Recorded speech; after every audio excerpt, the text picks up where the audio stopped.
Hello guys, welcome to Soni online classes. आज की video में मैंने जो टॉपिक लिया है वो है कल्चर एरिया मीन्स संस्कृति क्षेत्र। आज इसी टॉपिक पर हम इस वीडियो में डिस्कस करेंगे। संस्कृति क्षेत्र यानी कल्चर एरिया, तो ये क्या है? तो प्रत्येक संस्कृति का भौगोलिक पक्ष भी होता है जिसके संबंध में कुछ विवेचना कर लेना आवश्यक है। अगर हम एक महाद्वीप यानी कॉन्टिनेंट की बात करें तो एक कॉन्टिनेंट के कोने से दूसरे कोने तक यात्रा हम करते हैं तो हम पाएंगे कि दो अलग अलग भौगोलिक क्षेत्रों के सांस्कृतिक जो तत्व है और सांस्कृतिक संकुल है उसमें कुछ न कुछ डिफरेंसेस है यानी वेरिएशन है, जो कि इम्पॉर्टेंट भी है। यानी एक कॉन्टिनेंट से हम दूसरे कॉन्टिनेंट जब हम जाते हैं, ट्रैवलिंग करते हैं, यात्रा करते हैं, तो देखते हैं कि इन दो जो भौगोलिक जो क्षेत्र है इनमें जो कल्चरल ट्रेड्स एंड कल्चर जो कॉम्प्लेक्स है तो कुछ ना कुछ डिफरेंसेस देखने को अवश्य मिल जाता है। दो आसपास के क्षेत्रों की अपेक्षा यदि हम दूर दूर के क्षेत्रों का जब हम कंपैरेटिव स्टडी करते हैं तो यह वेरिएशन हमें देखने को मिलता है, भिन्नताएँ देखने को मिलती है कि दो क्षेत्रों के सांस्कृतिक तत्व पृथक पृथक है, दोनों में वेरिएशन है। इसी को दूसरे शब्दों में इस प्रकार कहा जा सकता है कि सांस्कृतिक तत्वों या संकुलों का फैलाव एक निश्चित भौगोलिक क्षेत्र में ही विशेष रूप से होता है, या भौगोलिक क्षेत्र जिसमें संस्कृति के एक से तत्व या संकुल विशेष रूप से पाए जाते हैं उसी सांस्कृतिक क्षेत्र कहते हैं, यानी कल्चर एरिया कहा जाता है। एंड कल्चर एरिया इस पे हर्स्कोविट्स ने भी काफ़ी काम किया है। उनका कहना था कि उस क्षेत्र को जिसमें एक सी संस्कृतियाँ पाई जाती है एक सांस्कृतिक क्षेत्र से कहा जाता है। तो ऐसा ये हर्स्कोविट्स का कहना है। उपरोक्त जो भी परिभाषा है उसे यह क्लियरली स्पष्ट होता है कि संस्कृति या उसके तत्वों का फैलाव एक भौगोलिक क्षेत्र में विशेष रूप से होता है। संस्कृति को चूँकि सीखा जाता है, इस कारण कोई भी व्यक्ति किसी भी संस्कृति को सीख सकता है, उसे एडप्ट कर सकता है, परंतु अपने आस पड़ोस वाली संस्कृति को सीखना जितना सरल है उतनी सरलता से दूर की संस्कृतियों को नहीं सीखा जा सकता। दोनों में डिफरेंसेस है। नियरेस्ट वाला आप सीख सकते हो लेकिन दूर वाला आप नहीं सीख सकते हो। इसका कारण बहुत सारा है, जैसे कि कोई भी व्यक्ति किसी भी संस्कृति को सीख सकता है, परंतु अपने आस पड़ोस वाले संस्कृति को सीखना जितना सरल है उतनी सरलता से दूर की संस्कृतियों को नहीं सीखा जा सकता। इस कारण सांस्कृतिक तत्वों में गतिशीलता जो है उसका गुण होते हुए भी एक का निश्चित भूभाग नहीं रह जाती है, वे विशेष रूप से पाए जाते हैं। ऐसा भी हो सकता है कि एक ही सांस्कृतिक तत्व विभिन्न क्षेत्रों में समान या एक से हों, फिर भी संपूर्ण सांस्कृतिक व्यवस्था या संस्कृति जो संकुल यानी कल्चर जो कॉम्प्लेक्स है उनका स्थान और विशेषता भिन्न भिन्न क्षेत्रों में अलग अलग होती है, अलग अलग पाई जाती है। सांस्कृतिक क्षेत्र की किसी भी विवेचना में सत्य को भूलना नहीं चाहिए।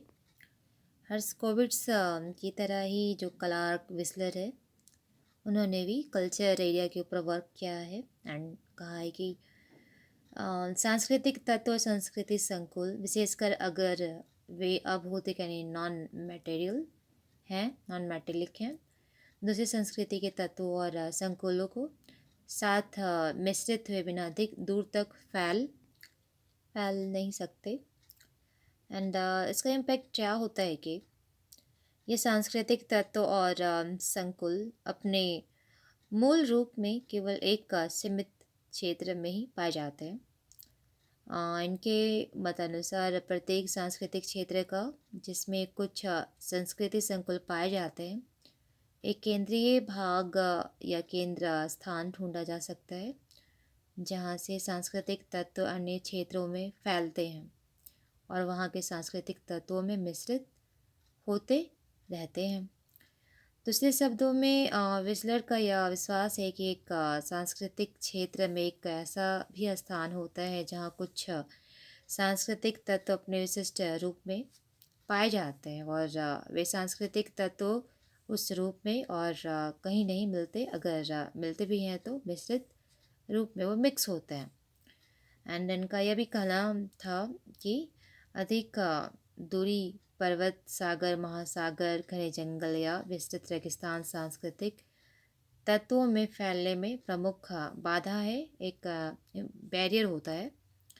एंड वैसे तो सापिर एंड अन्य विद्वानों ने सांस्कृतिक क्षेत्र की अवधारणा को सैद्धांतिक रूप में प्रयोग किया था और विस्लर ही ऐसे फर्स्ट ऐसे साइंटिस्ट थे जिन्होंने इसकी क्रमबद्ध और वास्तविक विवेचना प्रस्तुत की है। आपकी यह विवेचना अमेरिकन इंडियन की संस्कृतियों के स्टडी पर आधारित है। एंड इसी विवेचना के दौरान आपने सांस्कृतिक क्षेत्र के अर्थ को स्पष्ट करते हुए लिखा है कि यदि नई दुनिया यानी न्यू वर्ल्ड के आदिवासियों को सांस्कृतिक तत्वों के अनुसार बांटा जाए तो हमें भोजन क्षेत्र, वस्त्र क्षेत्र, धर्म क्षेत्र आदि प्राप्त हो सकते हैं। यदि परंतु हम एक साथ सभी तत्वों को ध्यान में रखें और दृष्टिकोण को सामाजिक या जनजातीय इकाइयों की ओर घुमाए तो हम बहुत कुछ निश्चित समूह का पता लगा सकते हैं। यहाँ सांस्कृतिक क्षेत्र है अर्थात सांस्कृतिक तत्वों के आधार पर सामाजिक समूह का वर्गीकरण। विस्लर ने सामाजिक समूह को ही आधार मानकर सांस्कृतिक क्षेत्र की परिभाषा निम्न शब्दों में की है।